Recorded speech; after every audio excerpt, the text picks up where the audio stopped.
என் பெயர் ஃபாத்மா அர்ஷனா. நான் team A group A Kumari அறிவியல் பேரவையின் இளம் விஞ்ஞானி நிகழ்ச்சியில் மண்ணின் மனம் வீசும் மாபெரும் உணவு திருவிழா 2026. அதுக்கு நான் என்ன செய்ய போறேன்னா கருவேப்பிலை பொடி. அதற்கு தேவையான பொருட்களை பார்ப்போம். நிலக்கடலை, நல்ல மிளகு, ஜீரகம், கடலைப்பருப்பு,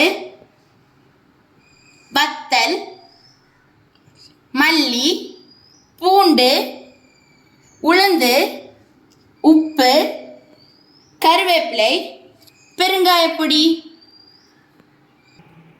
ஃபர்ஸ்ட் நம்ம கருவேப்பிலையே சட்டியில் போட்டு மிதமான சூடில் வறுத்துக்கலாம்.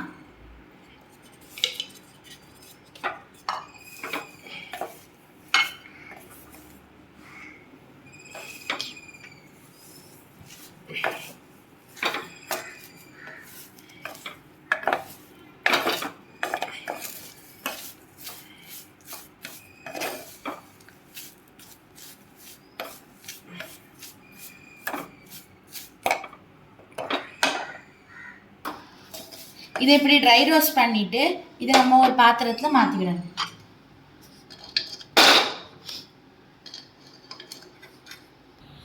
அடுத்து நம்ம எடுத்து வச்சிருக்க பொருட்கள் எல்லாத்தையும் அடுத்து ட்ரை ரோஸ்ட் பண்ணிக்கலாம்.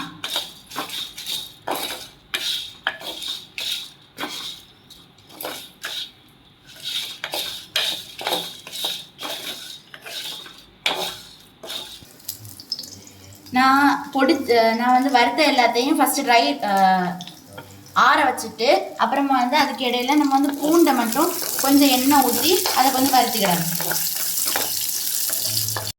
பூண்டு இப்படி செவந்த பிறகு அதையும் எடுத்து தனியாக நம்ம ஆற வைக்கணும். ஆற வச்ச பொருட்கள் எல்லாத்தையும் நம்ம மிக்ஸி ஜாரில் மாற்றி அது கூட கொஞ்சம் காயப்பொடியும் உப்பும் ஆட் பண்ணி இதை ஃபைன் பவுடரை அரைச்சி எடுத்துக்கலாம். இதை நம்ம ஃபைன் பவுடர் ஆக்கிட்டோம். இதை வந்து நம்ம கண்டெய்னரில் ஸ்டோர் பண்ணி வச்சுக்கலாம். இது வந்து இட்லி, தோசை, சூடான சாதத்து கூடயும் நெய் போட்டு பெசன்னு சாப்பிட்டுக்கலாம். இது வந்து நம்ம 1 மந்த் வரைக்கும் கண்டெய்னரில் ஸ்டோர் பண்ணி வச்சுருக்கோம். இது வந்து நாசம் ஆகாது. அது மட்டும் இல்லாமல் இதில் வந்து நிறைய பெனிஃபிட்ஸ் இருக்குது. எப்படின்னா கருவேப்பிலை வந்து முடி வளர்ச்சிக்கு இது வந்து ரொம்ப உதவியாக இருக்கும். இதில் வந்து இரும்பு சத்து இருக்கிறதுனால இது வந்து முடி வளர்க்கு ஹெல்ப்ஃபுல்லாக இருக்கும். அது மட்டும் இல்லாமல் இதில் வந்து மெல்லிய கனிமங்கள் செலினியம், மெக்னீசியம், கால்சியம் போன்றவை இருக்கிறதுனால இது வந்து சர்க்கரை நோயாளிகளுக்கு மிகவும் உதவியாக இருக்கும். ஏன்னா சர்க்கரையை இது கட்டுப்படுத்தி கொண்டு வரும். நன்றி. அடுத்து நம்ம என்ன செய்ய போறோம்னா சர்க்கரை வள்ளி கிழங்கு அல்வா. இதை நம்ம சீனி கிழங்குன்னு சொல்லுவோம். இதுக்கு தேவையான பொருட்களை பார்ப்போம். சர்க்கரை வள்ளி கிழங்கு இதை வந்து நம்ம சின்ன சின்ன பீஸாக கட் பண்ணி தோல் உரிச்சு எடுத்துக்கலாம். அப்புறம் வந்து சர்க்கரை, முந்திரி, கேஷ்யூஸ், அப்புறம் வந்து நெய், அப்புறம் வந்து ஏலக்காய். சர்க்கரை வெள்ளிக்கிழங்க நம்ம வந்து குக்கரில் போட்டு விசில் போட்டு எடுத்துக்கலாம். இதில் கொஞ்சம் தண்ணியை ஆட் பண்ணணும். அதே பாத்திரத்தில் நம்ம அரைச்சி வச்சுருக்க சீனிக்கிழங்க போட்டு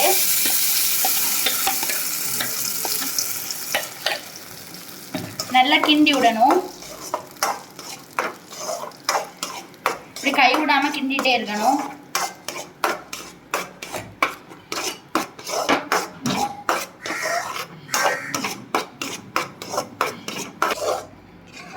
இப்படி கிண்டிகிட்டே இருக்கணும். அப்புறமா நம்ம காய்ச்சி வடிகட்டி வச்சிருக்கக்கூடிய சர்க்கரையை இதில் கொஞ்சம் கொஞ்சமாக ஊற்றி கிண்டி விட்டுட்டே இருக்கணும்.